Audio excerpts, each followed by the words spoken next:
Hello everyone, Other Helmet Guy here. I've been away for a bit due to a few things, but I'm happy to be back, and Happy New Year. Shadow Helmet Guy is busy right now, but he'll be back soon. So let's get into it. Dragon Ball was always my favorite part of the franchise. It had a strong beginning, with its protagonist Goku, who is loosely based on Sun Wukong. It was a genuine adventure, traveling across the world, meeting new characters, and slowly learning the lore of the series. Goku is a genius when it comes to fighting, but he's undereducated because he grew up alone in the forest. That's why he can come across as naive, but naive doesn't mean stupid. He understands the difference between right and wrong, respects nature and animals, and when he has no other choice, he will destroy his enemies to protect others. That's why I've always liked Goku as a character.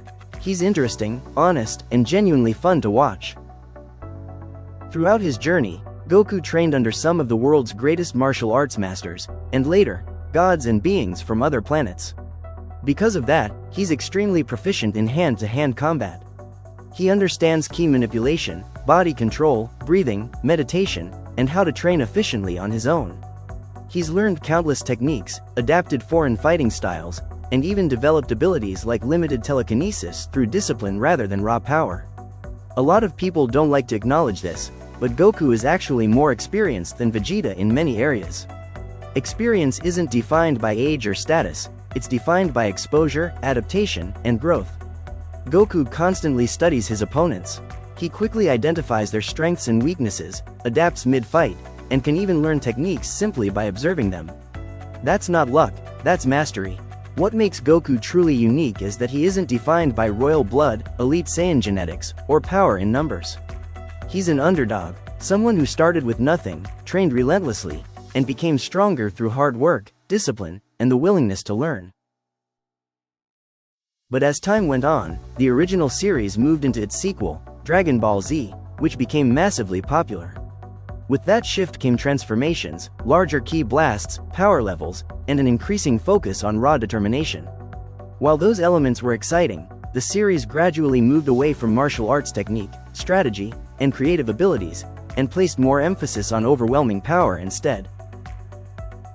In Dragon Ball Z, from the very beginning with Raditz, the series shows a clear shift toward power levels deciding outcomes. Goku is completely outmatched, not because Raditz is more skilled, but because his numbers are higher, turning the fight into a one-sided battle. Yet whenever Goku is evenly matched with an opponent, he consistently wins through superior martial arts, strategy, adaptability, and technique. This idea carries into the Cell Saga, where Goku has already mastered transformation, learning to control Super Saiyan calmly and efficiently rather than relying on unstable emotional power. When he steps back, it isn't ignorance, it's judgment, recognizing that brute force alone won't solve the problem. The outcome of the Cell Saga isn't the fault of one character either. Goku, Vegeta, Trunks, Krillin, and even the androids all make choices that allow Cell to reach perfection. Dragon Ball has always been about consequences, and the Cell Saga is a chain of shared mistakes, not one person's failure. Even Gohan reflects this complexity. During training he pushes Goku to fight him at full power, influenced by Saiyan pride similar to Vegeta's, yet when he finally faces Cell, he hesitates because he doesn't enjoy violence. Goku's choices in that arc aren't driven by ignorance, they're driven by experience, confidence in his training, and belief in growth. There are essentially three different versions of Goku across the franchise. The first is classic anime Goku, which comes from Dragon Ball and Dragon Ball Z, including filler arcs, the Z movies, and Dragon Ball GT. While this version isn't considered canon to the manga timeline anymore, he is canon to the original anime continuity, with a clear beginning, middle, and end. The second is modern canon Goku, which follows the manga events more closely through Dragon Ball Z Kai, and continues into Dragon Ball Super. This version trims filler, aligns more with the source material, and represents the current main continuity. The third is Dragon Ball Daima, the newest canon entry. Daima appears to take place before Super and is designed to reconnect with that timeline, potentially serving as a bridge depending on how the story develops. So even if certain versions aren't canon to the manga, they're still canon to the anime experiences that shaped how fans understand Goku. This version of Goku, from Dragon Ball GT, is portrayed as the most experienced and battle-hardened iteration of the character. He's the oldest mentally, having lived through the entirety of Dragon Ball, Z, and beyond, and he demonstrates complete mastery over Super Saiyan forms 1 through 3, using them efficiently without the drawbacks we saw earlier in the franchise. Because of that mastery, GT Goku prioritizes his base form and treats transformations as tools for emergencies rather than warm-ups. When he transforms into Super Saiyan 4, the magical curse that turned him into a child no longer applies. He physically reverts to his adult body, establishing Super Saiyan 4 as a form that overrides magical alteration rather than simply boosting power. This version of Goku continues to benefit from Saiyan biology, receiving Zenkai boosts, rapidly adapting to enemy techniques, and evolving through combat itself. Super Saiyan 4 further amplifies this by granting extreme durability, heightened senses, resistance to environmental extremes, and even accelerated recovery. Most notably when severe injuries, such as damage to his eyes, visibly heal during battle. Whether people choose to downplay it or not, GT Goku is written as a warrior defined by experience, efficiency, and battle-earned mastery rather than borrowed power. For me, modern Goku in Dragon Ball Super functions more like a soft reboot than a natural continuation, even if people deny it. Much of the experience Goku gained through filler arcs, movies, and extended anime material is no longer treated as relevant, and that loss shows.